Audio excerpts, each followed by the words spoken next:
Hello and welcome to Dead Ideas in Teaching and Learning, a higher education podcast from the Center for Teaching and Learning at Columbia. I'm Catherine Ross, the Center's Executive Director. As a quick reminder for our listeners, in this podcast series, we are exploring dead ideas in teaching and learning. In other words, ideas that are widely believed, though not true, and that drive many systems and behaviors in connection to teaching, exercising what Diane Pike called the tyranny of dead ideas. Welcome, everyone. I'm speaking today with Dr. Mary Wright, the author of a newly released book, Centers for Teaching and Learning: The New Landscape of Higher Education. Mary Wright is Associate Provost for Teaching and Learning, Executive Director of the Sheridan Center for Teaching and Learning, and a Professor of Research in the Department of Sociology at Brown University. She is a former president from 2017 to 18 of the Professional and Organizational Development Network in Higher Education, which is the primary professional association for faculty and educational development in the U.S. Mary also serves as co-editor of the International Journal for Academic Development and the Journal of the International Consortium for Educational Development. Welcome to our Dead Ideas podcast, Mary. I'm just so delighted to have you here today. Thank you for having me, Catherine. I'm an avid listener of this podcast. Oh, thank you for that. So, as I normally do, I'll just briefly set the stage for our listeners. In this 7th season of Dead Ideas, we'll be exploring ideas and examples of systems and systemic change in the realm of higher ed teaching and learning. CTLs are now an increasingly integral part of the change ecosystem in universities and colleges. So Mary's new book is a really important lens into how CTLs view themselves and are viewed by others as change agents. So in our conversation, we're going to be uncovering some dead ideas, very dead ideas about CTLs that are unfortunately still commonplace in our workplaces, but also looking at how CTLs fit into the change landscape. So before we get into the dead ideas, Mary, can you give our listeners an overview of your research as it's presented in the book? Like, what kinds of questions did you want to answer and why? Thank you, Catherine. The book actually began as a project when I served as president of the POD Network. And at that time, we were often asked by POD Network members or by the media about how many centers for teaching and learning there are. We had a great understanding of individuals, the number of POD Network members, but we really didn't have a good contemporary understanding of how many centers there were. And because I'm a sociologist, as you mentioned in your introduction, I'm very interested in organizations. And so it bothered me that we didn't have a good up-to-date count of the foundational organizational unit in our field. So I thought, well, as pod president, the buck stops here. And so I took it as my task to do a pretty thorough web search, which I then repeated over a number of years to get an accurate count of the number of centers for teaching and learning. And so in 2020, I found 1,209 centers, which was an increase from the last published study of a little over 1,100. This represented a little over a quarter of U.S. higher ed institutions, but perhaps more significantly, the majority of U.S. students, or 60%, are studying in an institution that's affiliated with a center. So I had this list of websites, which is now up on the POD Network page. And in looking through the websites themselves, it occurred to me that it would be a very good study. First of all, because there are a lot of dead ideas about centers for teaching and learning, and so I saw things on these websites that I thought might counter those ideas.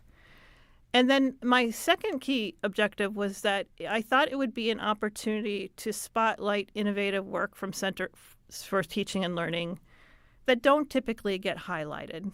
Centers that might be different, for example, from the ones that you and I work at, Catherine, that are research ones, at highly selective universities. So from that, then, I did a study that looks at 5 key questions.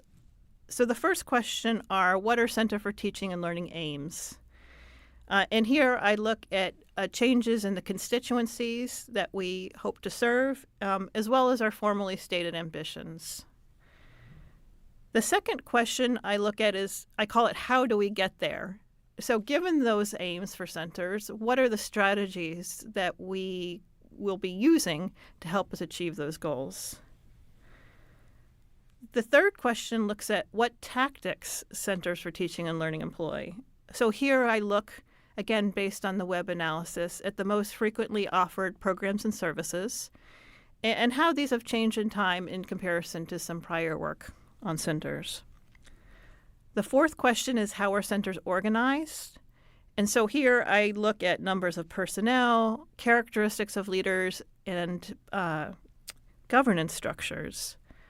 I also look at what I call integrative emphases, or the increasing move beyond a teaching and learning mission to also bring into centers units that have traditionally been found elsewhere in the academy. So these are things like assessment, service learning and community engagement, instructional technology, and online learning. And then the fifth and final chapter looks at how centers make our work visible. And so here I look at over 100 annual reports and document the evaluation data and frameworks that centers employ. Wow, that's pretty major. I can only imagine the hours and hours you have spent on this. Just for a reference point, when was the last major study of CTLs published? So the last study of the number of CTLs was published in 2010. Okay. That was published by Jennifer Herman, and she found 1,182 at that time. All right. So it's been a bit. It's been a decade.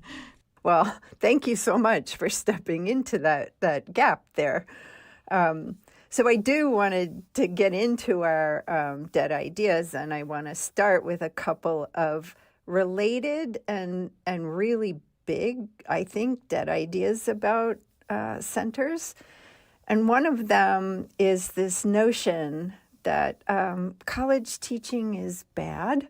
It's always been bad, and it won't change. But this dead idea then means either that CTLs are powerless to make changes in higher ed teaching, which we already know isn't the case because we have well-documented efforts that have radically changed the teaching.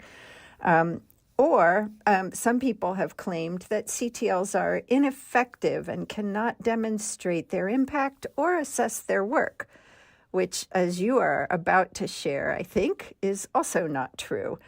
And I think the data in your book is a really powerful antidote to these two dead ideas. So I'm going to just turn it over to you to share what you have learned from your research on CTLs in this arena of changing teaching, defining impact, and measuring impact. I've been an educational developer for over 20 years, and certainly when I started out in the field, it was the case that there wasn't good evidence about the impact of Center for Teaching and Learning work on outcomes like student learning and student success. In 2016, that really changed. At that time, there was the publication of the book, Faculty Development and Student Learning by Condon and others. And that book rigorously assessed the connection between educational development and student learning. And there's been some wonderful scholarship since then that has also looked at the impact of educational development on student success, on equitable learning outcomes, on faculty retention, on faculty productivity, on faculty satisfaction, on graduate student job outcomes, and institutional change initiatives. So in spite all of that research, there still continues to be some national reports that make the claim that Centers for Teaching and Learning are ineffective or don't assess their work very well. And I also think the field has been very hard on itself. So I was thinking about these tensions while I was writing other chapters of the book.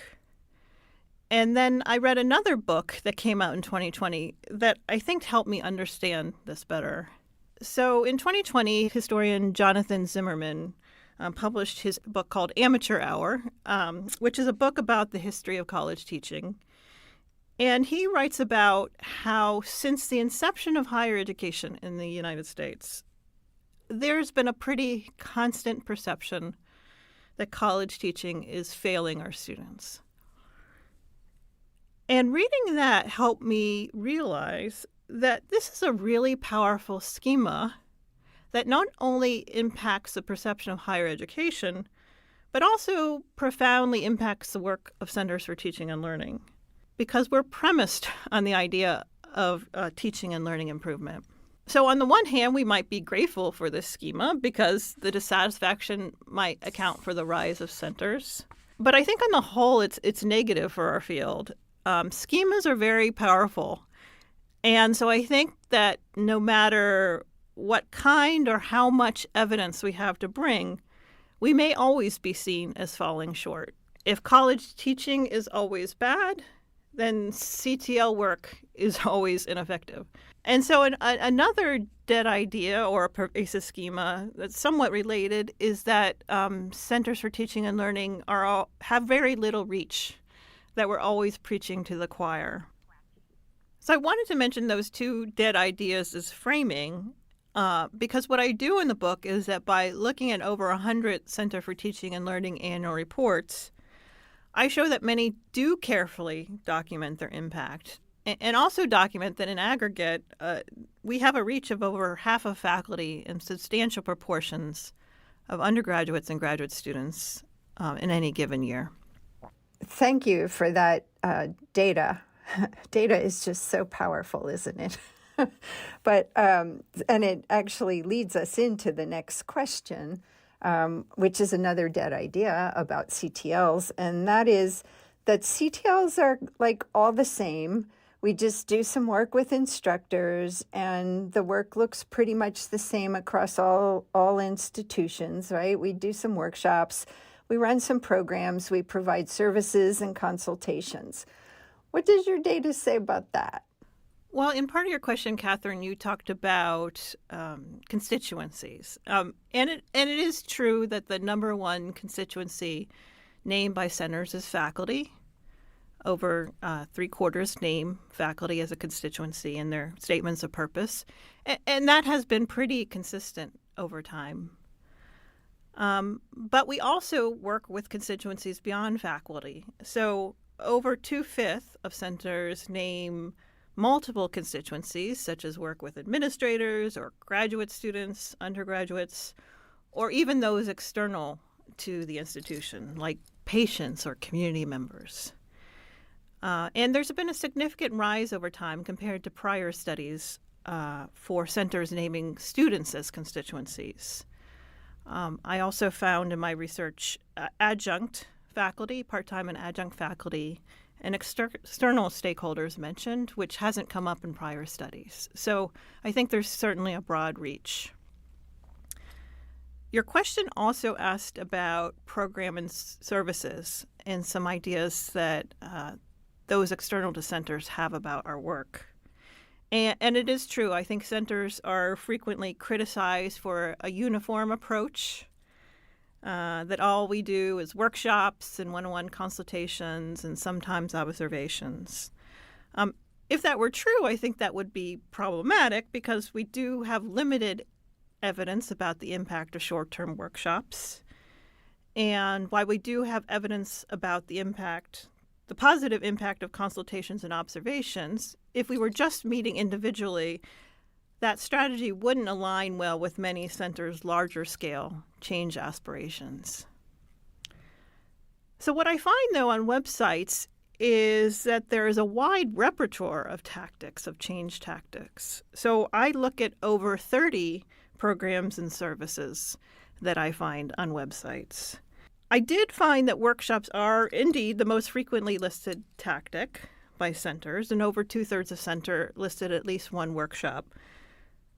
But of those workshops, It's a little bit more nuanced because over a third listed program type with the expectation that an instructor would attend multiple sessions over a time. So like a certificate program or a series, which would deepen the impact of that program. And then I think also on a strategic level, I think workshops are being used in alignment with centers' key aims and strategies. We'll talk about this probably later on, but their hub or coordinating function in student learning aims. The second most frequently listed program, though, are what I call dialogue in learning communities, dialogue and collaboration communities. These are things like action teams or learning communities. And actually, these happen pretty frequently in doctoral institutions. So because of this community building and longer-term impact, that's a really good strategy for centers to be offering. And then the third most frequent program type is new instructor orientation. I also want to mention that centers are evolving to better meet their change aims. And so we're seeing a rise in tactics like, on different scales of impact, tactics like course design institutes and students as partners initiatives, and large-scale recognition programs like open classroom weeks. So that's exciting to see those new programs being developed as well. Not static at all. Great. I mean, I feel like I'm cheating a little bit because I knew the answer. But I do want to get this information out there about, how different many centers are from each other, but also maybe from what they were a few years ago. We've all gone through major changes, and CTLs are not static units. They are constantly questioning and growing and trying to better serve their campuses. And I did notice from the data in your book, it seems that there are some interesting trends for CTLs around connecting even with institutional priorities and working in very system-wide areas of organizational and culture change. Yeah, it's a great question because there are very interesting and I think complicated trends when you look at centers' formally stated aims. And the way I do this in the book is I look through what I call centers' statements of purpose. And so statements of purpose are a collection of a center's mission, and if they have them, also their vision and values and goals bundled together. And I also look at trends since a book that came out in 2010, which is a smaller study of center missions, but the book is called Coming In from the Margins, that has been pretty influential in our field in terms of thinking about our organizational development role. So what I find in 2020 is that, first of all, a majority of centers list student learning as their key aim. And this is a very sharp increase from the 2010 study. To me, this shows that centers are supporting institutional aims around student success or assessment initiatives. And then the second most frequent aim is support for instructors' professional learning. It's even higher in centers that are located in medical school and health-related professions. So again, I think this supports institutional aims around faculty productivity, retention, and satisfaction. But then I think it gets a little bit more complicated because the 2010 study found an increasing role of centers in supporting institutional aims. And my study actually showed a slight decline in the proportion of statements that claimed for centers support of the institutional mission, the strategic plan, or goals. And at the same time, I saw a rise from a decade earlier of aims supporting change or innovation. Support of change or innovation is actually a third most frequent goal for centers in 2020. And so in the book, I talk about why this might be. And what I speculate is that what I think we're seeing is a conversation among those who work at centers about ways to be situated in an institution. In many cases, we are administrative units, but also pushing for change within that same institution. And so then I go on to talk about 4 distinctive change strategies of centers that we use then to leverage that position. I use a sociological lens to group these strategies. So I'm borrowing from another study that was done by 3 sociologists, Mitchell Stevens, Elizabeth Armstrong, and Richard Room. And it's organized around 4 metaphors. I like metaphors a lot. So the first metaphor that I use to talk about a center's change strategy is hub. And this is the most frequent change strategy I see represented in center statements of purpose, that in a hub role, a center promotes connection, it sponsors collaborative initiatives, it brings people together in learning communities. And then additional hub functions include coordination and consolidation of resources. So we see this even in the name, the centering function of Centers for Teaching and Learning. The second metaphor is sieve. And if you think about a sieve or sieve screens out, it filters out. And accordingly, this change strategy is aligned with the value of evidence-based practice. So sample programs that you might see used in service of a sieve strategy would be assessment or quality standards for online courses or the scholarship of teaching and learning. The third strategy is incubator. And so in an incubator role, centers support the growth and development of people and ideas. This historically has been the most traditional strategy for centers. And programs associated with this strategy are ones like new faculty orientation or even grant programs where you're seeding and incubating an idea. So hub is the most frequent. Sieve and incubator are about equally frequently expressed, kind of almost tied for 2 and 3. And then fourth is the least frequent change strategy, but also pretty powerful, and that's called temple. And in a temporal role, centers offer sanctuary and sites for legitimation. And so the key aim for a temple strategy would be to elevate the value of teaching and learning and educational development by providing spaces and opportunities for recognition and reward of these endeavors. It was really interesting for me reading those and seeing sort of the most common, and that, you noted that probably the one that, I don't know, maybe even the oldest strategy or the one that we always go to, the use of evidence-based research to convince people that they need to change, is not always as effective as we might want it to be. But it's good to know these things. And I think the temple one, I had often been very skeptical of early on in my career. I'm, 25 years in at this point, and I do now see that there's a major role for highlighting and showcasing good work by instructors who have sort of turned around or changed their teaching. It can be very powerful in swaying other faculty opinions of working with a CTL. So it is a great tool to have called out distinctly as something that should be in our toolbox, I think. Yes, so each strategy has pros and cons, and I talk about those in my book.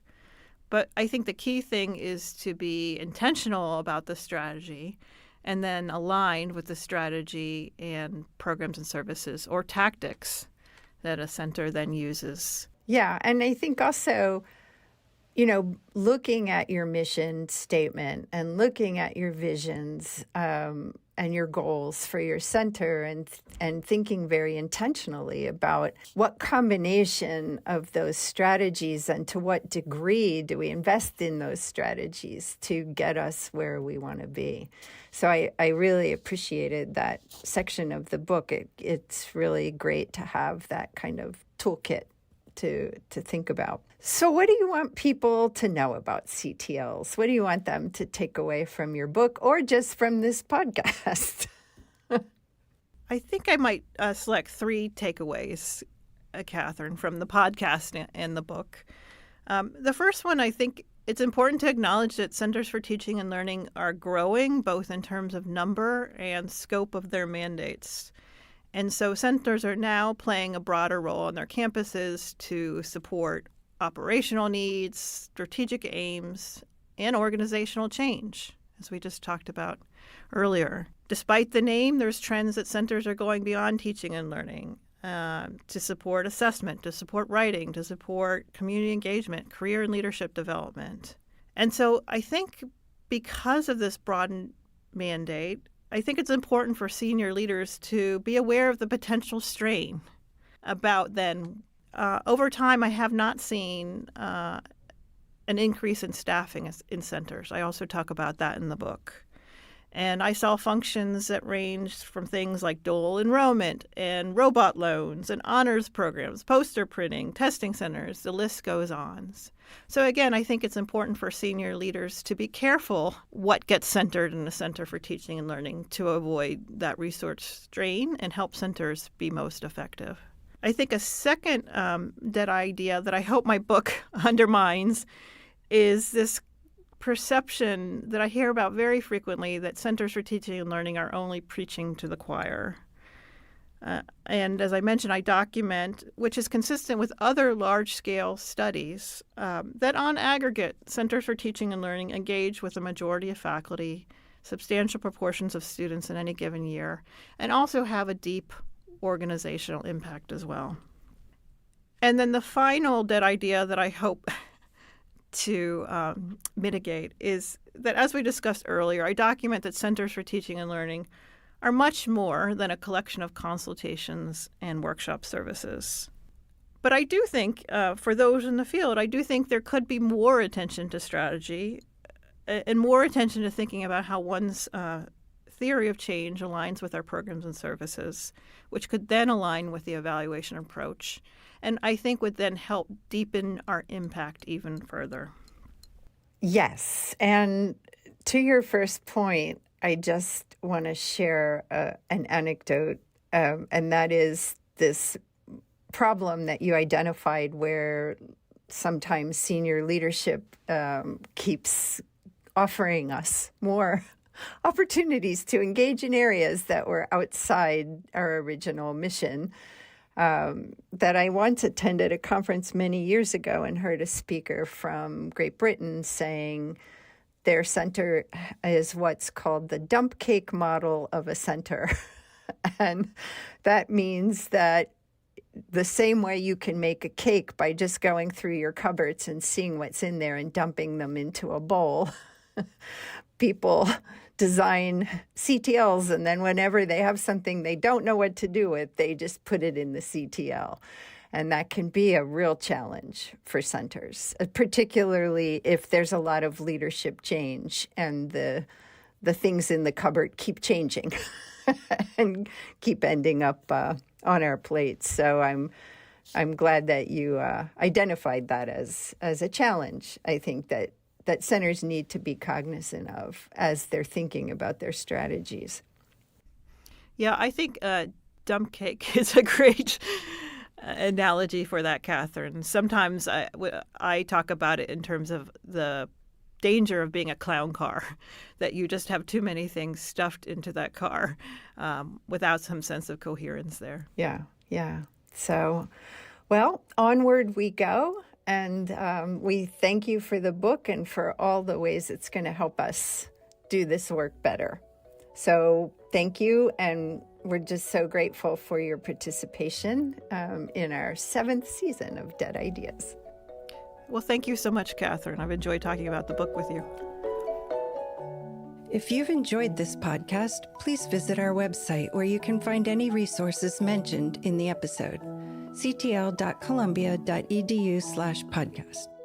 Please like us, rate us, and review us on Apple Podcasts or wherever you get your podcasts. Dead Ideas is produced by Stephanie Ogden, Laura Nicholas, John Hanford, and Michael Brown. Our theme music is In the Lab by Immersive Music.